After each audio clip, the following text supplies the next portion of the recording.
জাআলাল্লাহু লানা ঈদা। ইসলামের প্রাক্কালে নতুন নতুন মুসলমানরা আস্তে আস্তে বিভিন্ন ইসলামের ছায়া করে আসতেছেন। দিনেরা শুক্রবার হাট বাজার নিয়ে ব্যস্ত। আমার নবী বলেন, আলাম তাসমা, হে আমার সাহাবায়ে কেরাম, তোমরা কি শুনো না?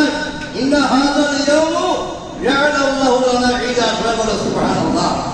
আজকের এই শুক্রবারকে আল্লাহ আমাদের জন্য ঈদ হিসেবে ঘোষণা করেছেন। সুবহানাল্লাহ। তাহলে বছরে শুক্রবার কয়বার আছে? কি তোমরা এটা পাত্র জানো না? কয় সপ্তাহ এক বছর? 52 সপ্তাহ। তাহলে 52টি শুক্রবার আছে। এই 52টি হচ্ছে আমাদের জন্য ঈদের দিন। সবাই বলো সুবহানাল্লাহ। ইয়মে আরাফা আমাদের জন্য ইয়মে আরাফা কবে? 9 বলো, তোমরা বলো। আমরা অর্ধেক বলছি, অর্ধেক তোমরা বলে। 9 জিলহজ আমাদের জন্য ঈদের দিন।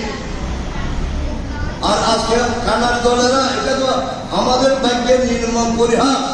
আমাদের পাপের কারণে তারা আজকে ক্ষমতার মধ্যে অধিষ্ঠিত। আমি তোমাদের ভবিষ্যৎ কি হয় জানি না। অন্ধকার দেখছি, আমি অন্ধকার দেখছি, না জানি তোমাদের ভাগ্যে কি আছে।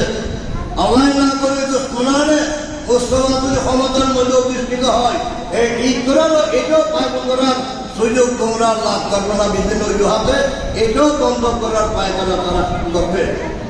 কিন্তু তোমরা ইমানের চেতনা নিয়ে বলবে, আমরা জীবনে জানতে ঈদের মিলাদুন্নবীকে পেশ দিতে বলো না।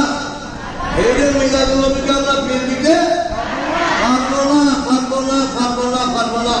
এটা আমাদের প্রাণের দাবি। ঈদের মিলাদুন্নবী করে করতে থাকবো, আমরা গাইডে থাকবো।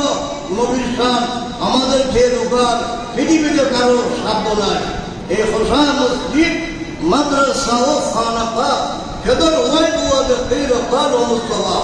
আল্লামা রুমি বলতেছেন, মাদ্রাসা, মসজিদ, খানাকা। যদি আমরা মসজিদে নামাজ পড়ি, খানাকার মধ্যে ইল্লাল্লাহ করি, মাদ্রাসার মধ্যে কালা রাসূলুল্লাহ সাল্লাল্লাহু আলাইহি সাল্লাম বলি, সব কিছু আমার পেয়ারা নবীর জিকিরে। সবাই বলে সুবহানাল্লাহ। মসজিদ, মাদ্রাসা ও খানাকা হেদর ওয়াইদুয়াদে ফের কাল ও মুস্তাফা। আমার পেয়ারা নবীর জিকির মুকদ্দাস। তো নবীর জিকির চলতে থাকবে।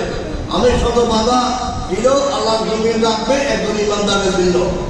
আমি তো সমাজ বেশি নিয়ে নিচ্ছি, অসুস্থ মানুষ, গাড়াতেও কষ্ট হয়।